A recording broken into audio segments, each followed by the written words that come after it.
If you're planning on moving house, it's always worth taking extra precautions to protect your furniture and your house from damage. This video shows 5 hacks on how you can move and protect your furniture like a pro.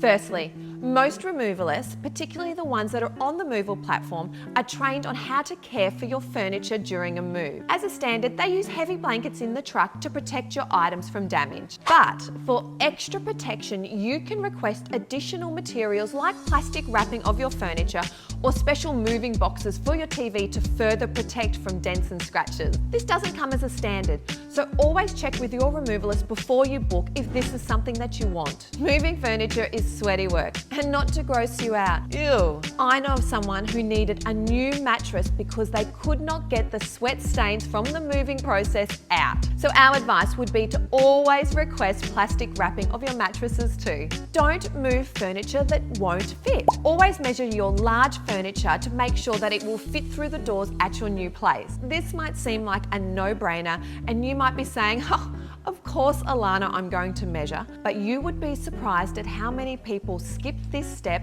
and move furniture into their house that just won't fit. Keep your drawers secure by either removing them completely or plastic wrapping them to hold them in place during transit and to prevent them from sliding out and getting damaged. Don't forget about your floors and walls.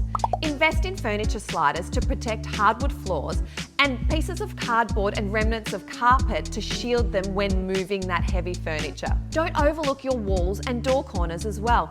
Wrap them up with padding to help shield them as you're moving furniture in and out of room. And finally, always take photos of your furniture before you move in case there is any accidental damage that happens during your move. It will be easier to demonstrate afterwards if there is a before and after comparison. Remember, we always recommend customers consider taking out removals insurances so they can be reimbursed for any fixes or replacements for any damaged items. Keep watching because in the next video, I unpack how removalists calculate their costs. As always, if you've loved this video, please give us a thumbs up and comment down below or give us some questions and subscribe so you can keep up to date with all the latest moving house hacks and tips.